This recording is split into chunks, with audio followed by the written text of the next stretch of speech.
Bonjour et bienvenue sur cette dernière vidéo sur les pourcentages. On va parler évolution successive et évolution réciproque, toujours pour les classes de seconde et première techno. Alors pour les évolutions successives, lorsqu'on a une quantité Q qui va subir plusieurs évolutions successives, augmentation ou diminution, eh bien le coefficient multiplicateur global, c'est le produit des coefficients multiplicateurs de chaque évolution.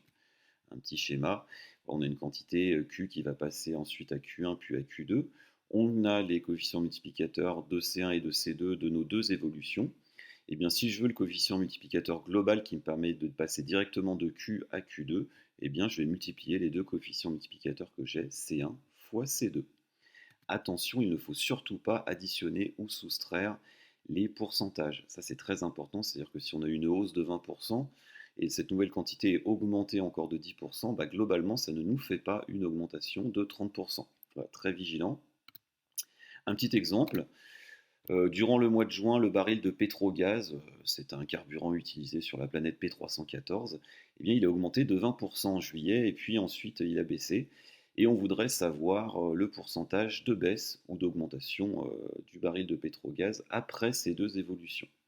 Eh bien, ce qu'on va faire, c'est déjà de calculer le coefficient multiplicateur de la première évolution, c'est-à-dire l'augmentation de 20%. C'est égal à 1 plus 20 sur 100, c'est-à-dire 1,20. Je suis sûr que certains d'entre vous arrivent à le faire de tête. Ensuite, on calcule le coefficient multiplicateur de la deuxième évolution, qui est une baisse de 25%. Du coup, ça nous fait du 1 moins 25 sur 100, c'est-à-dire 0,75. Et ensuite, on cherche le coefficient multiplicateur global en multipliant tout simplement nos deux coefficients multiplicateurs et on fait 1,2 fois 0,75, ce qui nous donne 0,9. Si on avait eu plus d'évolutions, on aurait tout simplement multiplié le coefficient multiplicateur de toutes ces évolutions.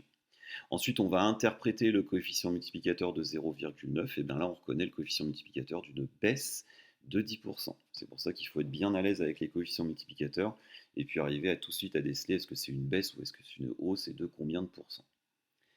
Pour l'évolution réciproque, eh bien, on a une quantité Q1 qui va subir une évolution de T%, et pour arriver à une quantité Q2, ça nous fait ce petit schéma-là. Le coefficient multiplicateur C de cette évolution, bah, vous savez le calculer, hein, c'est C, il est à 1 plus ou moins, si c'est une hausse ou une baisse, de T sur 100. Voilà.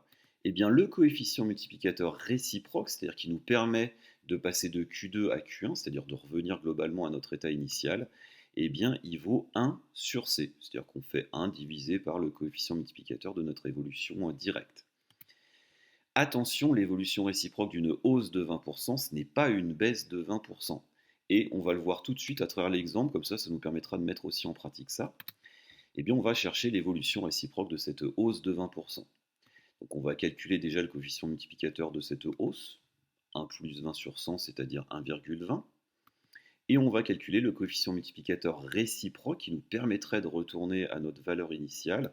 Eh bien, c'est 1 sur 1,20, c'est-à-dire 1 sur le coefficient multiplicateur qu'on a trouvé, et on trouve que ça fait environ 0,83. Donc on voit que c'est une baisse, hein, c'est normal, hein, l'évolution réciproque d'une hausse, ça sera une baisse. Il ne nous reste plus qu'à interpréter ce coefficient multiplicateur-là. Je vous l'ai détaillé un petit peu ici, voilà 0,83, on peut l'écrire comme 1 moins 0,17, c'est-à-dire 1 moins 17 sur 100, et du coup on remarque que c'est une baisse de 17%. Ça veut dire quoi? Ça veut dire que l'évolution réciproque d'une hausse de 20%, c'est une baisse de 10%. Donc si on a une hausse de 20% et qu'on applique ensuite une baisse de 17% à cette nouvelle quantité, eh bien on va revenir à notre valeur de départ. Voilà, je vous propose de vous entraîner sur mon site. Je mettrai les liens en description pour les exercices sur ce thème-là. Bonne journée à vous, bon courage et au revoir.